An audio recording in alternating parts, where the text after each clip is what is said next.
Hello and thank you for joining us on the Thursday edition of Journalist Hangout. I'm Ayodele Uzubakun. Today on the program, President Buhari promises a massive shift from insurgency to peace and stability. And later on the show, House of Representatives probes recurring power blackout nationwide. I'll be hanging out with Babajide Kolade Otitoju and Tony Owaje. So if you're ready, let the hangout start now. Thank you for staying with us. Let's begin by beaming some searchlight on the camp of the All Progressive Congress, that's APC, factions of the party in many states that are loyal to some ministers and senators are set to lose out of the APC concluded plans to inaugurate state chairmen loyal to governors at the party's national secretariat in Abuja. Some of the chieftains at the receiving end include the Minister of Interior, Rauf Aregbesola, that of Information and Culture, Mohammed, and Minister of State for Labour and Employment, Festus, Keyamo, and former governors Ibikunle Amosun of Ogun State and Abdulaziz Yari of that's Zamfara State. Judy, this is like a countdown to the convention. We're counting down to the convention of the All Progressive Congress, and things are happening. So let's start from Osun State now. Rauf Aregbesola, he said he owns a faction they call Top Faction, and at the end of the day, they might not be allowed into the convention ground. Well, I don't know whether they won't be allowed into the convention ground. It's because they are still, they are party members. But what has happened now is they have lost out because their ESCO in the state will not be recognized. That's what I'm But the see, when you have this kind of situation on your hands, you may not even know everyone who is loyal to a particular group. You know, this is a contest between brothers from the same family. So it's not everyone loyal to so person that you know, especially when we are talking about a large crowd. But it is clear now that there is a parallel, as a faction in Osun State, loyal to Ogun. Yes, and Ogun himself has made it clear that he heads a faction, yes, that the group is divided. You know, so, and this is what we have in some states as well. Zamfara, Kabir Marafa was complaining that he does not understand why it is the Matawale camp that the party leadership has now pitched his tent with. What they wanted, what the group wanted, Yari and the rest of them, what they wanted was, okay, leave the party ESCO. We agree that the governor should be the leader of the party in the state. But the ESCO of the party, they never agreed that the ESCO should be dissolved. So, but for the governor to have a smooth sail, the Memalabuni committee dissolved the state ESCO in the state. That angered them. That it was not part of the terms of agreement, that when they were having their meetings trying to bring everybody together, that they never traded off the party ESCO. Now the party ESCO was dissolved, and now the party is preparing ground to formalize those supposedly bigger factions loyal to some individuals within the party. So that's why we are having in Delta State as well, where we know Keyamo and the Deputy Senate President are not on the same page. Really? Yes. The Deputy Senate President and his people, they are trying to hijack the leadership of the party totally in Delta State ahead of the 2023 election. So all in the different states, we have this crisis. And that's why people think that it's better to resolve these things before they go for the convention, before they even go into the 2023 election. Tony, even in Ogun State here, you find out that the former governor, Ibikunle Amosun, is finding it hard to live with that pill that Abiodun is the new man there, and everything in Ogun State, he has been running his own parallel party, faction of the party. And that's a problem. And I hope today they're supposed to inaugurate the state chairman today, state ESCO today. Yes. Well, I've been waiting. By now, the report's supposed to be out. I think the party left the state or the governors to take control, and in doing so, they made some mistakes. Like DJ just mentioned Delta State, for instance. You know, it's not an APC state, but Ovia Omoagege being the deputy senate president and is the most senior in that party in the state, you know, took control of the party. Festus Keyamo has his own group. Omoagege has his. But it appears the Buni-led committee seems to have recognized Omoagege faction, and that will not go well. It's across the state. Zamfara, Bauchi, Rivers, the same thing between Amechi and Godwin Abbey. So it's not helping matters, and the convention date has just been confirmed today. So what it means is that between now and that convention, I think 26th of February this month, all this, there must be a serious reconciliation if APC must make any meaningful inroad into 2023 and come out, you know, victorious. Otherwise, well, you know, it's just like an implosion waiting to happen. I pray it doesn't happen, but this is the time for everybody who wish APC well, who are members of the APC, to sit together and come together to see how they can reconcile the warring faction. Majority of them are in court. I mean, before the convention, I see a lot of things must happen. Otherwise, that convention will be in jeopardy. It's not about confirming the date. It goes beyond that. Even what we're looking at in Ogun State is that we have a governor and you have a senator, and the senator seem to, his Chrome crowd seem to be getting all the major appointments and positions, and there's not been any concerted effort to, like, you know, wade into that crisis. It's still it boils down to what you've been saying, that ego. Yeah, there are some conflicts that you can't resolve within this APC. There are some conflicts that you can't resolve. Even for, you know, initially the president told Ashwaju to go ahead, try to resolve this conflict, but Baba Oyegun and Co. ganged up and set up a parallel reconciliation committee. Ashwaju had only visited Sokoto. After that, they set up their own parallel, which means they don't even want want something good for the party. You left this crisis to fester.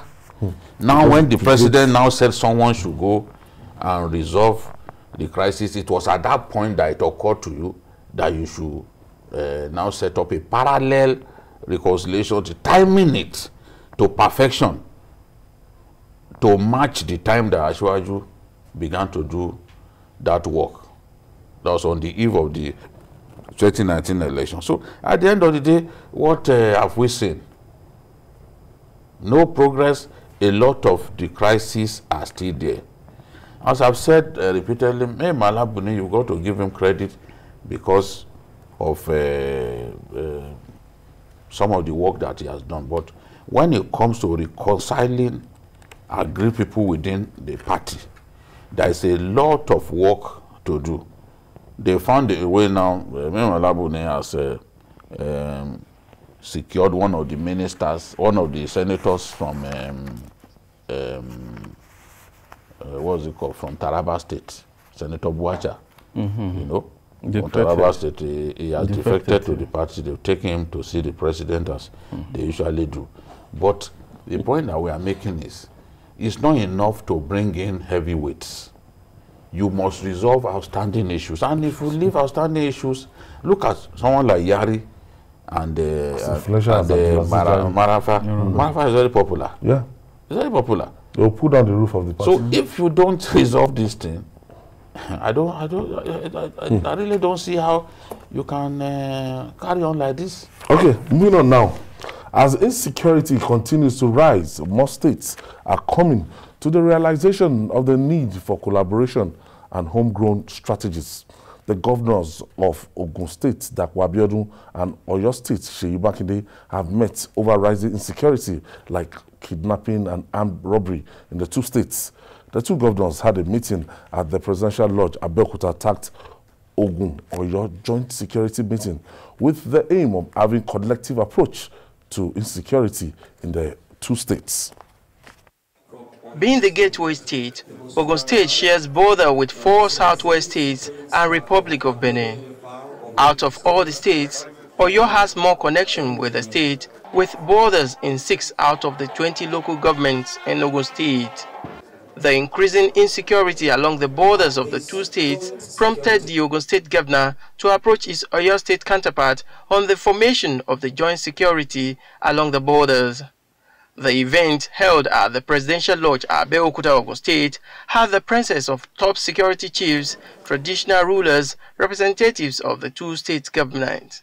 We must, however, jointly and quickly find ways to cooperate and collaborate to find solutions to the various security challenges in these communities.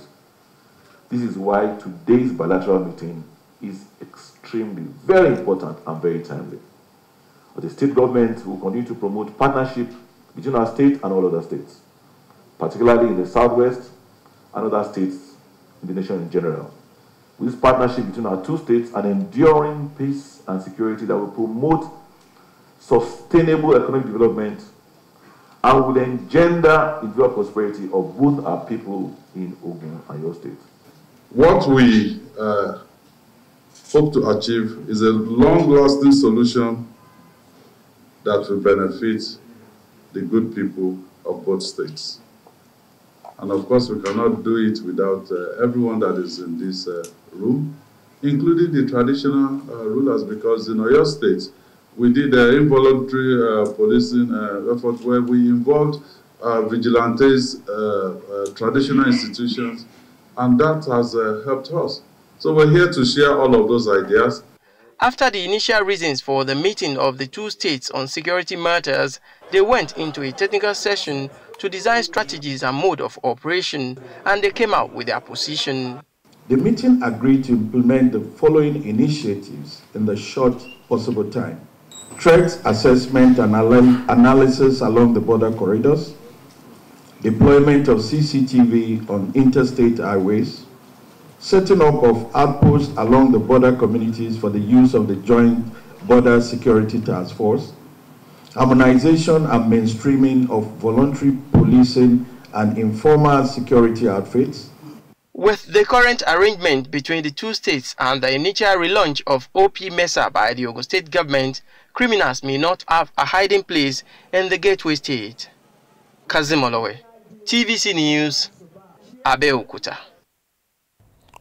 Yes, the governors of Ogun State and Oyo State looking at how they can combat, because when you look at the border there, some of them they have the same border and they have hideouts for these guys. And they are facing similar security challenges. It's even worse for Ogun State because criminals are now coming into the state from even outside Nigeria. You read of the case of some criminals who came into Ogun community, killed our people and fled. So from even the border communities in Ogun State, the border with the Benin Republic, there have been conflicts, there have been killings and all that. Some of these things don't get reported. But our people do not even feel safe in some of those communities. And even, I think it was early last week, there was also a report of headsmen. Headsmen routinely harass people in Ogun State. There is a problem of headsmen attacking people, especially in farming communities in Ogun State, all those the riverine area. So there is a need for the state to be more proactive. And I have suggested that, look, let us see Amotekun work effectively in Ogun State. Don't pay lip service to it. I know that the governor appointed a coordinator for Amotekun, but we want to see Amotekun really working. And Amotekun should not be an urban security outfit. We need it in those rural areas because those are the places where they are really killing our people. You know, a situation in which some state governors are now turning Amotekun to people control traffic, or people arrest those who go out at night beating curfew. No, they should be in the hinterland. So with both governors working together, because when you look at Ogun, herdsmen attacks are also common because of the huge, there is a forest reserve that had been neglected for years in that state where these guys continue to operate. So it's a good thing that those governors have come together, but we want to see action. It's a good thing that Governor Abiodun is meeting with his colleagues, even Governor Abiodun, because you will recall that he had a similar collaborative meeting with Lagos State on infrastructure. We want to see these things work. I reside in Ogun State. I should be able to point at what we have achieved by all this coming together, all this agreement that we sign with fellow states. In terms of infrastructure, for example, I want to see how Lagos and Ogun State are collaborating and the gains that we are from such collaboration. Tony, are you expecting something to come out of this? I'm of course. I'm expecting something huge to come out of it. And really, I still don't understand why Ogun State is here to, kick off Yamoteku, by the southwest.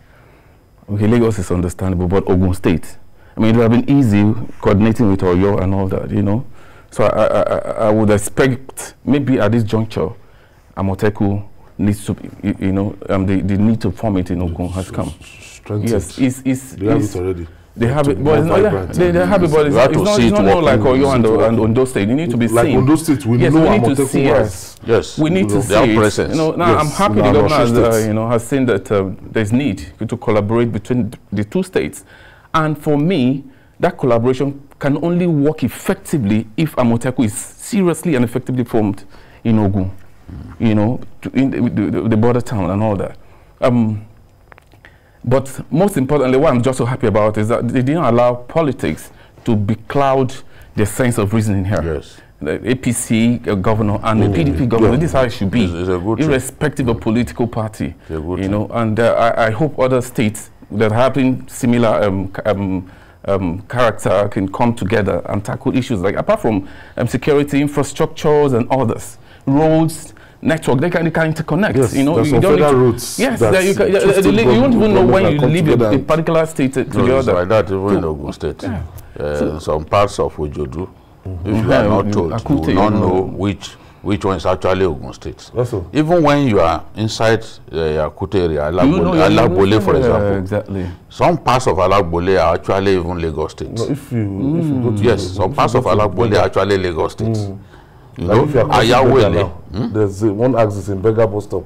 Yes. By the time you cross over, that's Ogun State immediately. You see Ogun State officials waiting. I know there you see some roads in Ojodu, for example. Left is Lagos, right is Ogun State. That's the way it is. Although there is the natural boundary, which is that bridge. Long bridge. That Yakoyo bridge. Yakoyo, going to Alagbole. That Yakoyo, that is the natural boundary between the two states. Yes, because that bridge is effectively separates. But the intriguing thing, Lagos, when you are in Ayawele, in Alagbole, there is a part of it that is actually Lagos State. Yes, I remember that even when there's a road that links Alagbole to the road coming all the way from Elliot in Shagairia. Okay, that road, yes, that going up. Where you turn to the right. It was actually Lagos project initially. Yes, and that road, that same road, around what's the name of this? They call it. Forgotten that group that has a big building around that place where we had the fire incident. It was Fashola that actually constructed that road. But if people were not told, they would think it's actually Ogun State territory. So they are interwoven somehow. That's the point that that's cooperation that I'm trying to make, and they need to work, because our people sometimes will not even know the difference. Okay, no matter how dark the clouds, it will always have a silver lining, and no matter how gloomy a situation is, there's always be the light at the end of the tunnel. This appears to be the message of President Muhammadu Buhari to Nigerians when he inaugurated the Presidential Committee on the Repatriation, Return and Resettlement of Internally Displaced Persons, IDPs, in the Northeast. At the event, President Buhari said Nigerians will soon witness massive shifts from insurgency to peace and stability. Let's hear from the President. Of these engagements reveal the need for a strengthened high-level coordination team backed by executive fiat that will develop and execute an ambitious, quick-impact, short-term action plan to address the protracted crisis. You may recall that over the years, we have developed several lengthy plans for the Northeast, but with mixed results in terms of large-scale action and sustainable progress. And this is the time that the federal government of Nigeria, in collaboration with the state's government of the Northeast, will facilitate the repatriation of the internally displaced persons that are living in our neighboring countries to Nigeria.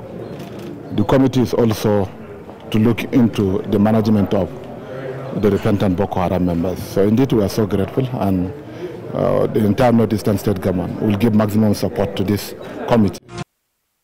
Okay, as we are counting down to the expiration of the tenure of President Muhammadu Buhari, over 400 days to go, but the President keeps telling us and reassuring us that, look, there's going to be a massive shift from this instability we have in the Northeast. Now, Judy, from what you've seen so far, you were in the Northeast, and to these displaced persons, to relocate them back, to just give them their lives back, it seems to be a very tall order. Rebuilding communities after years of war is not going to be easy. To even find the money to reconstruct communities. People, I hope some of our people can find a way to visit some communities in the Northeast, especially in Borno State. Boko Haram's modus of destruction is not child's play. They will not leave, if they attack a community, they will not leave any building standing. They will destroy every building, they will burn every building in the community. That is their whole. If they find this Keyamo tricycle, they will mangle it. So you wonder, you just want mad people. You just see clearly that they don't even want you to be able to repair it. They are that destructive. The governor of Borno State was telling us that more than 5,000 classrooms destroyed. And they killed hundreds of teachers. So how do you build such a state given the level of destruction? There are local governments where nobody has lived in for years. Yes. Some of the things that we used to say here that they would think today is exaggerating. Maybe the governor came out to say, look, there are 2 local governments that are still in the hands of Boko Haram. This governor, it wasn't me. And I had been talking about those local governments, especially that one that the Speaker of Borno State comes from, Guzamala local government. They destroyed the place. The governor, Kashim Shettima, rebuilt it. They went back there, destroyed the place again. In fact, Kashim Shettima built even something like a presidential lodge there. These boys came, destroyed every building stand, including the health facilities that they put there. Wasted. See, the same thing they did in Bama. Government will go and rebuild Bama. They will come back, destroy everything that has been yes. So if Borno State does not get sufficient help, and that help is even beyond Nigeria, let's tell ourselves the truth. Honestly, the World Bank, you know, foreign donor agencies must come in and assist, because it's not something that in some cases it takes decades to finish the rebuilding of a country. Look at the destruction in Lebanon. Look at how long it took, and even the life of Hariri, the president, the billionaire who helped to rebuild his country. They eventually killed him in a suicide bomb.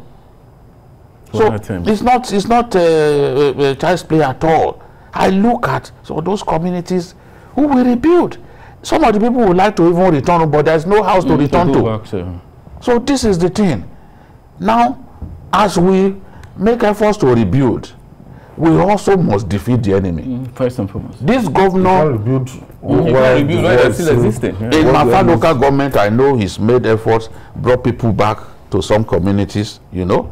But occasionally Boko Haram will still go to that place just to threaten people so that the people will not want to resettle there. It's the same. The governor said, Abadam local government, he wants the people to go back to Abadam because the people, that local government, there are not less than 133 communities and there's not one where people are living. They've all fled to Niger Republic. The governor went to Niger and he assured the people that I will bring you back home. The moment they saw that the governor was trying to resettle people there, they began to attack our soldiers in the place. This was back in December. Attacks, so that you will not bring bring people. And the army too will never encourage the resettling of people to places where they are not sure of the safety of our people. That's why you will find a local government like Monguno. Apart from the local government quarters, other places are not safe. So everybody has gone to the local government quarters. That's where they are living. Those communities will fled. So if you look at this situation in IDPs, if you visited any, you discover that life can never be normal. The students, how would they? It's going to be hard to be normal. Their education, you see the number of girls that have been defiled. You see prostitution. You see even Boko Haram using the IDPs recruiting youths. It's going to be hard. It's going to be hard. You can't achieve that in months. 2009. You can't achieve that in months. You have to bring schools. You have to bring the schools back. Rebuild the school. There has to be teachers. The health centers must work. I mean, you have to reactivate those, the local governments before you start telling people. Then hardworking men, active men and women, that they had farms. They cannot. You must ensure, because that's the means of livelihood. You must secure those areas first, because it's not just about going back to where they were before. It's about settling down and having that economic strength, regaining their old self back. How do they do that? I think Nigeria needs to do more than like what the president just said today. It goes beyond months. It's going to take years. And I think the governor of Borno State, the guy has been trying, but each time he tries, it's like those guys are actually waiting for him. Anytime there's kind of progress, they take him back again. Even after his life himself. Yes, it goes beyond the federal government. I think we need international help in the northeast of this country. It goes beyond the federal government, and there's no shame about it. We value our people and want them to really, because it can't be an ID. It can't be an ID. It's bigger than federal government. Okay. You can't afford IDP camp for. We'll quickly take this break. When we come back, we'll discuss more. Stay with us. Yeah, the promise to return and resettlement of this internally displaced persons, that's the IDP. A lot of people are projecting that, look, what has happened there. In the next 30, 40 years, life cannot be the same again. No, certainly not. I'm impressed with the government of Borno State. I'm happy with the efforts that the federal government too has made, because I know that some projects, for example, some housing projects were initiated under this administration. When I was traveling along Maiduguri-Damaturu highway, IDP. I saw some projects, some housing projects. They are trying to resettle people so that they can then go back to those places and begin to farm. But we need security for our people. It's number one. We should only resettle them in places where they are safe. I've seen our people return to Askira Oba sometime in the past, before the place was safe, and Boko Haram came and slaughtered people.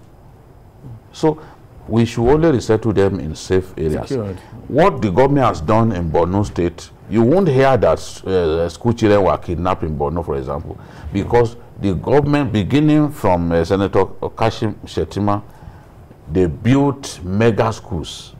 A mega school could have up to 70 classrooms. So the children who are supposed to be schooling in the hinterland that are not safe, they are now in concentrated. Yes, in those what's it called, mega schools, and they are largely orphans. The new school that President Buhari inaugurated the other day, Tijani Bolori Secondary School, everybody there is an orphan. So there are schools designed for orphans, big schools. The president's wife, no, they have no parents anymore. As a result of the... Yes. You know, some, even their siblings, they lost everyone, just one person left. That's the nature of the conflict. President Buhari's wife also built the Future Assured Secondary School in Maiduguri. Beautiful school. Everybody, the qualification to be in that school is that you must be an orphan. So they are all orphans, and I think there are like 400 students or so in that school. Orphan? Yes, it's a pre-JSS school. They are all orphans. So now such measures have been taken to ensure that you don't leave them in places where they are vulnerable. So let them go to school in conducive areas in the state capital where they have sufficient security. But the president must make moves to ensure that as we do well in terms of protecting our people, as we make progress in the northeast, we should realize that the problem that we are facing in the northwest and some parts of north central, Benue and Niger, those problems are now greater than what we have in the northeast in terms of even the number of people being killed. Because when you look at the number of people killed in Kaduna alone, Niger has not given us figures of the dead. Zamfara has not given us. Honestly, Boko Haram is no longer killing people as much as that. That is a fact. So we have to solve the problem in the northwest and part of the north central, so that as you are dealing with a problem, you don't let it spring up to that region. Tony, I'm still about these camps. Look at the level of school dropouts. Look at out of school children. I think the last count. And this seems to be a very huge problem that it will take time. It will take time. I listened to the Minister of Information today when he mentioned that the federal government has been able to unravel, he named, Boko Haram sponsors. 96. Some bureau de change, over 123 companies and all that. Yeah, this is something we heard about the 400. It's not new. We have to start from there. But I have a problem. My problem is not naming them.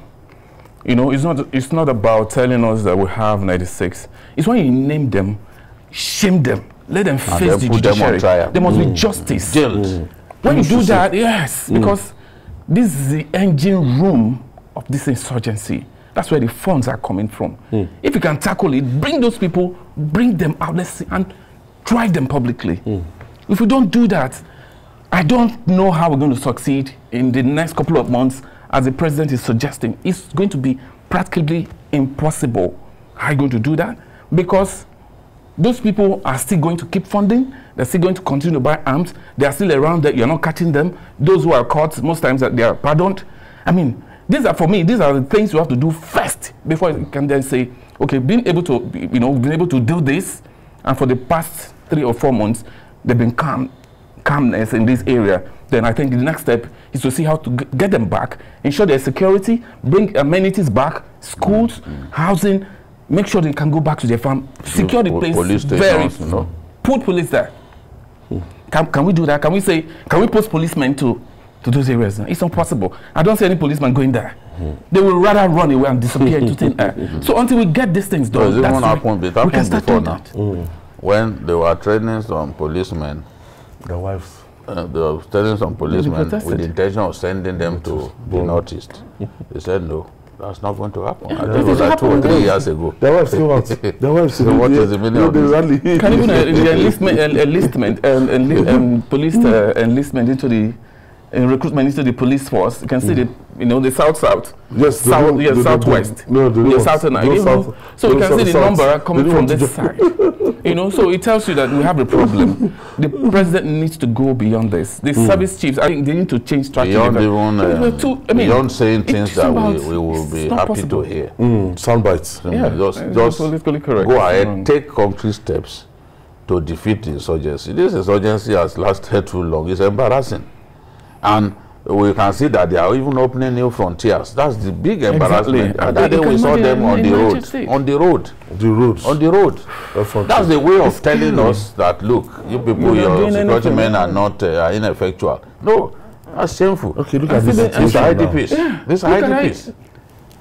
You know, Governor Zulum, if he wants to share 100 million, he's going to share it cash to each person. And he will do it alone. He can stand for 6 hours.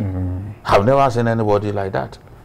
Sharing more than 100 million cash in the open like this. Himself. Yes, he will not give anybody. He won't allow anybody to do it for him. He will do it. He will give them clothes. He will give them grains. This wrapper. He will give the women, and they will give them some 50,000, some 100,000. See how many they are. You've got to pity people who have been reduced to big crisis, to destitute in their country. That's the country. I'm sure it's one of the days when he shared the money. Because it doesn't just go there. Some of them farmers. For how long have they farmers? They don't even want to be reliant on anybody. If only there is peace. See the clothes. So they can go back to where they can. See the piece of and the level of the way they will be see their clothes. Procreating in this situation. No, a lot of bats. They are giving bats inside the IDP camp. Unconducive. What do you want them to do?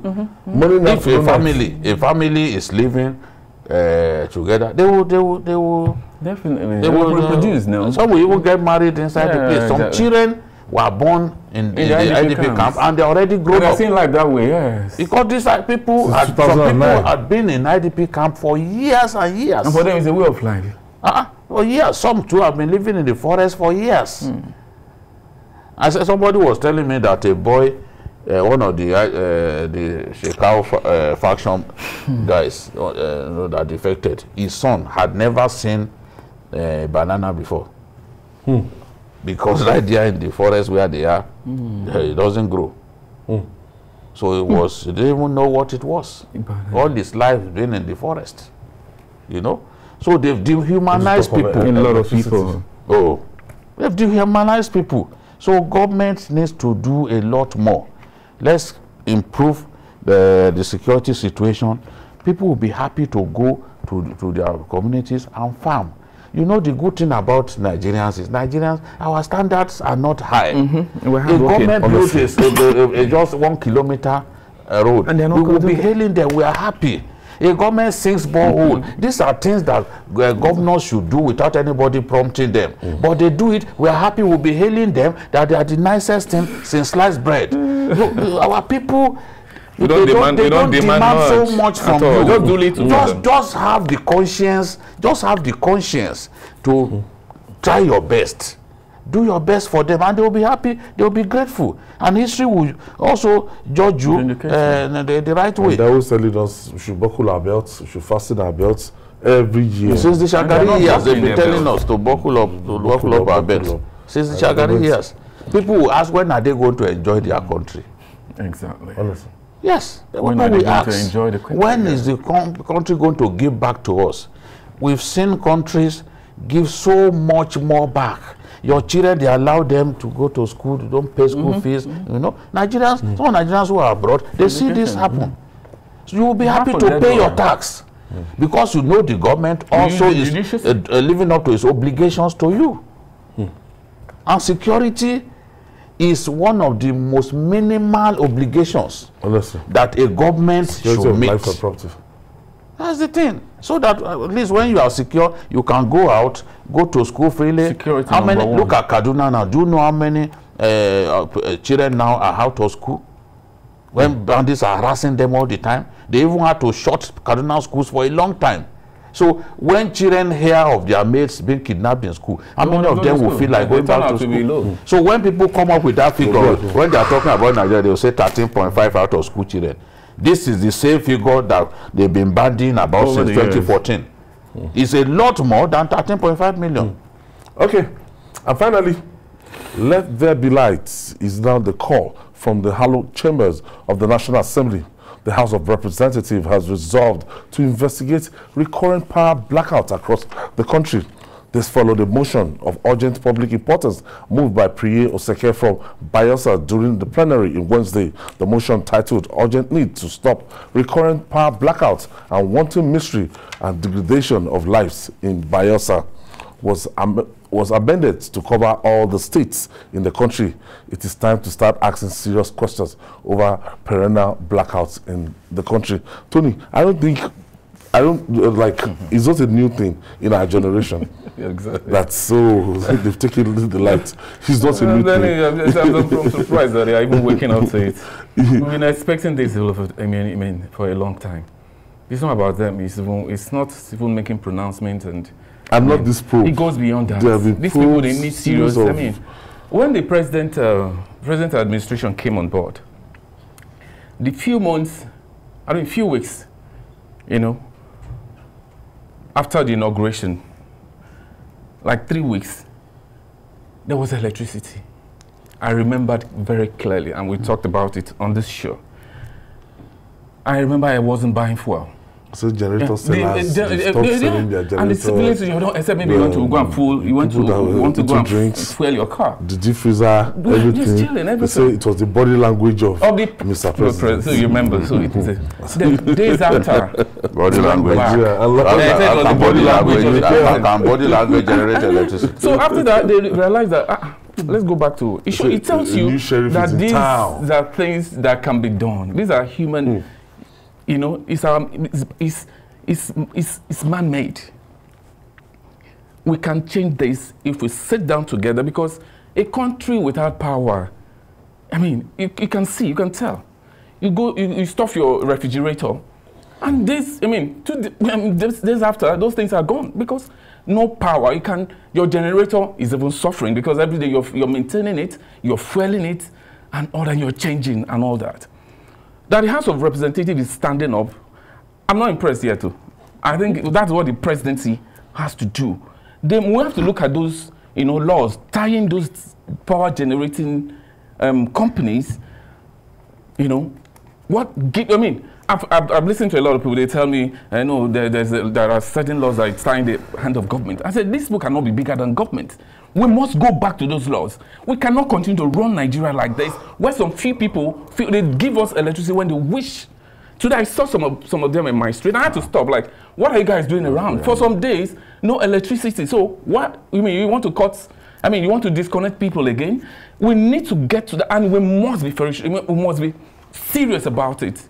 We need to be serious about it. Call those discos together, because I think tomorrow we have, for some days in Lagos, about 3 weeks since December till date, no electricity. And all you hear is excuses upon excuses. The banks are, Abuja Electricity and distributing company, Alliance, UBA, took over. Yes. Some of them, they are in debt. They are in debt. Politics is driving this country crazy. Those people who are running these power companies are not doing well. Government should come forth for the people. The motion titled Urgent Need to Stop Recurrent Power Blackouts and Wanton Mystery and Degradation of Lives. I don't get this. No, you see, he was referring to his state. Okay. First and foremost. In Bayelsa. Yes, and that's Priye also. Okay. Priye. So in Bayelsa, it was everywhere. vandals destroyed transmission towers, 2 transmission towers, and they've not had light for 30 days or so. And they are saying that the situation will remain like that for months. So it was out of that pain that he raised that motion of urgent national importance. But since January 26, 2020, Maiduguri has been in blackout. 2020? Yes. 2021. Sorry. Yeah, last year. January 26, 2021. The year. Maiduguri has been in blackout because Boko Haram destroyed transmission towers. They destroyed about 10 transmission towers along the Maiduguri Damaturu highway. Now, government came, the TCN came, repaired the transmission lines. They went back after the people jubilated. The whole of, during that fasting season last year, they were in darkness. They went back, destroyed it again. Now, TCN has also gone further now to erect 5 of those transmission towers. So they are still working on 5 more. But you know, they are interrelated. You cannot generate electricity until you cannot transmit electricity until you have finished erecting all 10. So when I heard about what happened in Bayelsa, I just remember that my people in Bayelsa, in Borno State, had been suffering since last year, January 26 last year. So we need to protect transmission facilities better.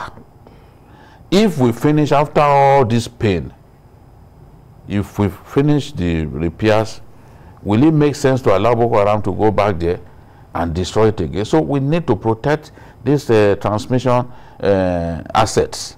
Then we also need, talking about the entire country now, it's not in all cases that these things are the result of sabotage and all that. But I know that in some communities in the Niger Delta, for example, with gas pipelines crisscrossing their community, sometimes they go to break it so that they can blackmail the government, and they can tell the government, look, we are the ones who can protect this thing, give us the job of protection. And when you have that situation, the power plants, they won't be able to generate electricity. At least 70% of our power plants are gas fired. That's driven now. Others, hydro, maybe about close to 30%, because we have Kainji, we have Shiroro, we have Jeba. Those are the 3 major hydro plants that we have. Maybe when Mambila comes on stream with its more than 3,000 capacity, we will be able to improve. But my own attitude is, let us work on other electricity sources. That's hydro, wind, solar. We need to work on other electricity sources. There is an airport in India I was reading about that functions 24 hours on solar. An airport. So it is possible. There is so much sun in our country. You go to northern Nigeria, Bauchi, this Jamare area, and even some parts of Jigawa, you see the sun, the intensity of the sun, even you will be scared.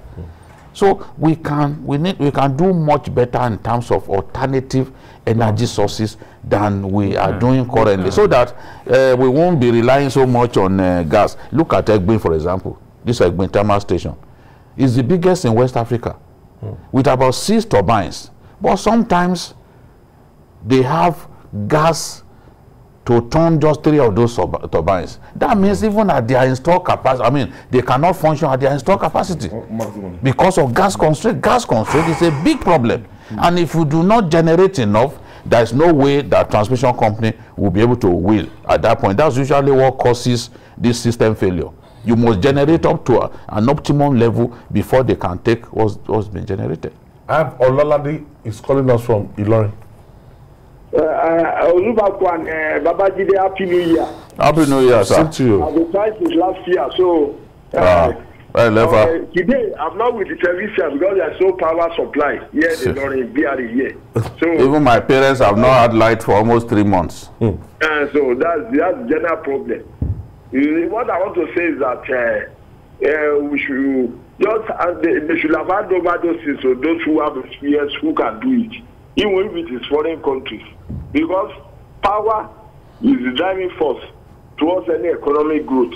Yes. There's hardly things to do without power. So they must be very holistic and be serious about this matter. That's just my brief contribution.